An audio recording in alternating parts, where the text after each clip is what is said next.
नमस्कार दोस्तों, मैं यशमी पटेल आप सभी लोगों का अपने चैनल शिक्षा पॉइंट पर स्वागत करता हूं। आशा करता हूं कि आप सभी लोग सुरक्षित होंगे और स्वस्थ होंगे। दोस्तों, आज से हम लोग अपने समाजशास्त्र के पहले टॉपिक को डिस्कस करने वाले हैं, जिसका नाम है इमर्जेंस ऑफ सोशियोलॉजी। इसमें हम लोग सबसे पहले यह देखेंगे कि ऐसी कौन सी सिचुएशंस बनी जिसमें सोशियोलॉजी का इमर्जेंस हुआ।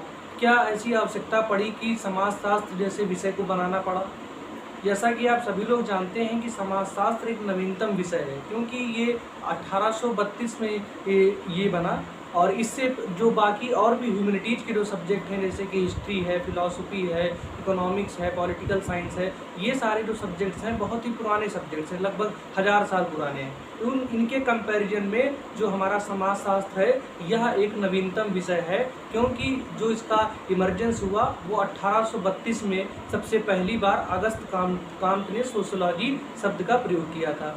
अब क्या डिफिनीशन है सोशियोलॉजी, क्या इसके अंदर कौन कौन से पर्सपेक्टिव हैं, जैसे कि फंक्शनलिज्म, कॉन्फ्लिक्ट, पॉजिटिविस्ट, ये जितने भी पर्सपेक्टिव हैं इन सबको हम लोग बारी बारी करके देखेंगे। आज जो हम लोग समझने वाले हैं ये बिल्कुल एग्जाम ओरिएंटेड वीडियो रहेगा, जिसमें हम लोग देखेंगे इमर्जेंस ऑफ सोशियोलॉजी को। सीधा सीधा दोस्तों क्वेश्चन आता है कि discuss the events which leads to the emergence of sociology. ये आप प्रीवियस ईयर क्वेश्चन यूपीएससी में भी देख सकते हैं, बीपीएससी में भी देख सकते हैं और यूपी पीसीएस में भी देख सकते हैं। तो इससे यह हम कंक्लूड कह सकते हैं कि यह टॉपिक बहुत ही इम्पॉर्टेंट है।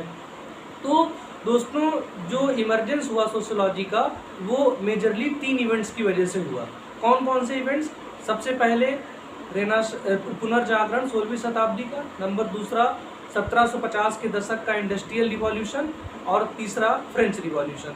ये तीनों इवेंट्स ने समाज में कुछ ऐसे बदलाव किए जिसको जो एग्जिस्टिंग सब्जेक्ट्स थे वो उनका आंसर नहीं दे पा रहे थे, जिसको मद्देनजर रखते हुए एक नए सब्जेक्ट की मांग करी गई, जिससे हमारा समाजशास्त्र बना। ठीक, ये तो एक मोटी मोटी बात हो गई। अब हम लोग एक एक फैक्टर को लेते हैं और उसमें समझते हैं कि किस फैक्टर ने किस तरीके से इमर्जेंस ऑफ सोशियोलॉजी में अपना रोल प्ले किया। सबसे पहले बात करते हैं दोस्तों हम रेनेसांस की, यानी पुनर्जागरण की। तो इसमें हम लोग यह देखते हैं दोस्तों कि इससे पहले अगर हमारे समाज में कोई भी घटना घटती थी, जैसे कि मान लीजिए कि 2 लोग हैं और उनका आपस में तलाक हो जाता है, या दूसरी स्थिति है कि कोई व्यक्ति रास्ते में जा रहा है और उसका एक्सीडेंट हो जाता है, तो इसका जो समाज के लोग थे वह इसका जवाब क्या देते थे कि इसमें सारी की सारी भगवान की इच्छा थी।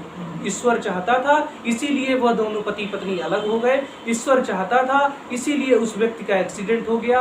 अगर मर जाता है तो भी कहते थे कि ईश्वर ही चाहता था, अगर बच जाता तो ये कहते थे कि ईश्वर ने अभी इनके जीवन को और चाहता था। तो इससे हम लोग यह कंक्लूड कर सकते हैं, निष्कर्ष निकाल सकते हैं कि उस समय पर क्या होता था कि जो भी घटनाएं समाज में घटती थी उसका जो कह सकते हैं एक तरीके से धार्मिक उत्तर दिया जाता था। कोई भी अगर घटना हुई समाज में तो उसको रिलीजन से जोड़ करके, उसको गॉड से जोड़ करके उसका सल्यूशन दे दिया जाता था। लेकिन जब 16वीं शताब्दी में पुनर्जागरण हुआ तब से हम लोगों के अंदर एक स्पिरिट ऑफ लॉजिकल थिंकिंग आ गई। मतलब अब हम लोग हर चीज़ के अंदर लॉजिक देखते थे। अगर डिवोर्स हो रहा है, वही दोनों सिचुएशंस को देखते हैं। जैसे कि पहली सिचुएशन हम लोगों ने ली थी कि डाइवोर्स हुआ पति पत्नी के बीच में, तो अब जो 16वीं शताब्दी के बाद हम लोग रीजन निकालते हैं वो यह निकालते हैं कि उन दोनों में आपसी अंडरस्टैंडिंग अच्छी नहीं थी, वो एक दूसरे की भावनाओं को समझ नहीं पा रहे थे, और कई सारे फैक्टर्स जैसे कि एक दूसरे से वो लोग संतुष्ट नहीं थे, इकोनॉमिक डिपेंडेंसी से अपना रोल नहीं प्ले कर पा रहे थे। ऐसे कई सारी बहुत सारे फैक्टर्स होते हैं जिनकी वजह से ये दोनों अलग हो गए। दूसरा जो केस था हमारा एक्सीडेंट वाला, उसमें हम क्या कह सकते हैं कि जो साधन था उसकी जो स्पीड थी बहुत ही ज़्यादा थी, या किसी प्रकार के वो मान लीजिए रास्ते में कोई पत्थर आ गया, कंकड़ आ गया, तो जिससे गाड़ी जो थी हमारी स्लिप हो गई। तो ये दोनों फैक्टर में हम लोगों ने क्या देखा कि एक हमने लॉजिकल आंसर दिया कि मतलब ऐसी ऐसी घटना हुई जिसकी वजह से इसकी वजह से यह घटना घटी है। ऐसा नहीं है कि भगवान चाह रहे थे तभी ये घटना हुई है। ठीक, तो यह तो बात होगी दोस्तों हमारे पुनर्जागरण की। दूसरी बात करते हैं हम लोग इंडस्ट्रियल रिवॉल्यूशन यानी कि औद्योगिक क्रांति की।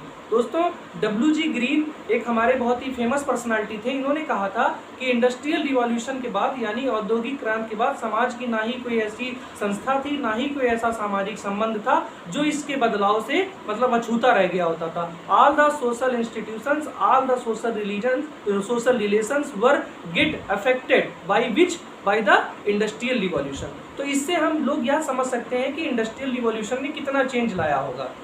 जैसे कि बात करें तो औद्योगिक क्रांति से पहले क्या होता था कि जो हमारी सोसाइटी हुआ करती थी वो एक ट्रेडिशनल सोसाइटी हुआ करती थी, परंपराओं को मानती थी, जॉइंट फैमिली हम लोग देखते थे, अरेंज मैरिज हम लोगों को देखने को मिलती थी। ज़्यादातर पुरुष घर के बाहर का काम करते थे, महिलाएं घर का अंदर का काम करती थी, और जो इकोनॉमिक डिपेंडेंसी होती थी महिलाओं की वो अधिकतर पुरुषों के ऊपर ही हुआ करती थी। जब औद्योगिक क्रांति हुई तो उसके बाद से क्या हुआ कि सबसे पहले तो जो चेंजेस हम लोगों को देखने को मिले, पहला कि जो जॉइंट फैमिली था वो धीरे धीरे न्यूक्लियर फैमिली में शिफ्ट होने लगा, जो आपका अरेंज मैरिज हुआ करती थी वो लव मैरिज की ओर शिफ्ट करने लगी, और कई सारे चेंजेस हम लोगों को देखने को मिले। जैसे जैसे मॉडर्नाइजेशन भी आने लगा, सिस्टम जो फैक्ट्री सिस्टम भी हम लोगों को देखने को मिला। ठीक, तो ये सारे चेंजेस औद्योगिक क्रांति की वजह से आए।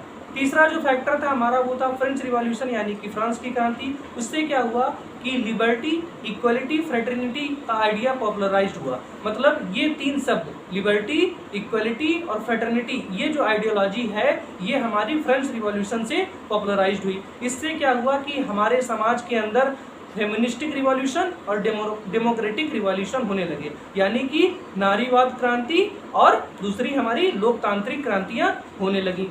जिससे क्या हुआ कि समाज में बहुत सारे चेंजेस हम लोगों को देखने को मिले। पूरी तरीके से समाज का स्ट्रक्चर था वो बदल गया। अब जैसे पहले क्या होता था कि लोग जो होते थे मतलब कभी भी कुछ रीजन नहीं देते थे किसी भी चीज़ के पीछे। अब जो भी चीज़ें होती थी तो उसका हर व्यक्ति जानने की कोशिश करता था कि अगर यह हो रहा है तो ये ऐसा क्यों हो रहा है, ऐसी क्या स्थिति है कि इस चीज़ को होना ही पड़ रहा है। जैसे कि पहले हम लोग देखते थे कि अक्सर लोग शादी जल्दी कर लिया करते थे। आज हम लोग देखते हैं कि हर आदमी सोचता है पहले अपने जीवन में एक स्थिरता लाई जाए, अपने जीवन को एक अच्छे स्टेटस पे मेंटेन कर लिया जाए, उसके बाद जो हमारे दूसरे चीज़ें हैं उनको परफॉर्म किया जाए।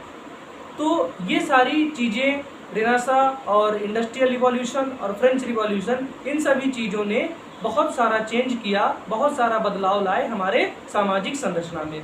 ठीक, तो उससे कई सारे प्रश्न उठे जिनका जवाब जो हमारी एग्जिस्टिंग सब्जेक्ट था जैसे कि फिलॉसफी। दोस्तों ये एक बात बता दें हम लोगों को कि इससे पहले फिलॉसफी ही एक ऐसा विज्ञान हुआ करता था जो समाज के सारे डायमेंशंस को, चाहे वो पॉलिटिकल हो, इकोनॉमिकल हो, सोशल हो, सभी डायमेंशंस का जो सोल्यूशन होता था, जो हल होता था, वो कौन देता था? हमारा फिलॉसफी देता था। लेकिन अब जो बदलाव देखने को मिले हमको औद्योगिक क्रांति, फ्रांस की क्रांति और पुनर्जागरण के बाद, उसका जवाब फिलॉसफी भी नहीं दे पा रहा था। ठीक है, तो जैसे कि हम लोग जानते हैं कि किसी चीज़ की खोज तभी होती है जब उसकी आवश्यकता महसूस होती है। जैसे कि हम लोगों ने एक लाइन सुनी होगी, necessity is the mother of invention.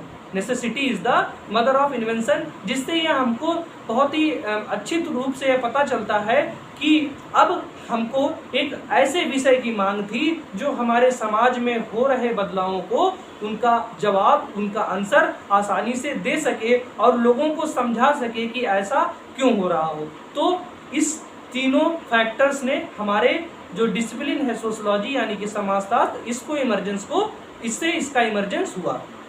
तो आज जो हम लोगों ने दोस्तों देखा उसमें मेनली 3 इवेंट्स को देखा। सबसे पहले पुनर्जागरण, उसके बाद औद्योगिक क्रांति, उसके बाद फ्रांस की क्रांति। इन तीनों इवेंट्स ने समाज में बहुत ही बड़े स्तर पर बदलाव किए, जिसकी वजह से जो एग्जिस्टिंग डिसिप्लिन यानी कि जो फिलॉसफी थी वो उसका जवाब नहीं दे पा रही थी। इसी को मद्देनजर रखते हुए समय की मांग थी कि एक नया विषय बनाया जाए जो इन सभी चीज़ों की सॉल्यूशंस दे सके, तो समाजशास्त्र बना। ठीक है दोस्तों, आज हम लोगों ने अपना पूरा इमर्जेंस ऑफ सोशियोलॉजी को अच्छी तरीके से समझ लिया है। अगर आपको इसके नोट्स चाहिए तो हम अपने टेलीग्राम चैनल पर इसकी PDF अपलोड कर देंगे, इसकी लिंक डिस्क्रिप्शन बॉक्स में दे दी जाएगी। दोस्तों जो हमारा अगला वीडियो होगा उसमें हम लोग देखेंगे राइज ऑफ पॉजिटिविज्म और जो उससे संबंधित थिंकर्स हैं जैसे कि अगस्त कॉम्टे, हर्बर्ट स्पेंसर, इमाइल डिर्कheim, उनको आने वाले वीडियो में एक एक करके देखेंगे। दोस्तों आशा करता हूं कि आप लोगों को यह वीडियो पसंद आया होगा और अपनी राय कमेंट बॉक्स में अवश्य दें। अधिक से अधिक हमारे चैनल को सब्सक्राइब करें और अपने दोस्तों के साथ शेयर करें ताकि वो भी समाजशास्त्र विषय को आसानी से और बहुत ही छोटे ड्यूरेशन में समझ सकें। दोस्तों हम लोग कभी भी अपने वीडियोज़ को इतना बड़े नहीं बनाएंगे कि आपको बोरिंग महसूस हो। बहुत ही छोटे छोटे वीडियोज़ में सारे कॉन्सेप्ट्स को क्लियर किया जाएगा। आज का वीडियो हम लोग यहीं पर समाप्त करते हैं। नमस्कार दोस्तों।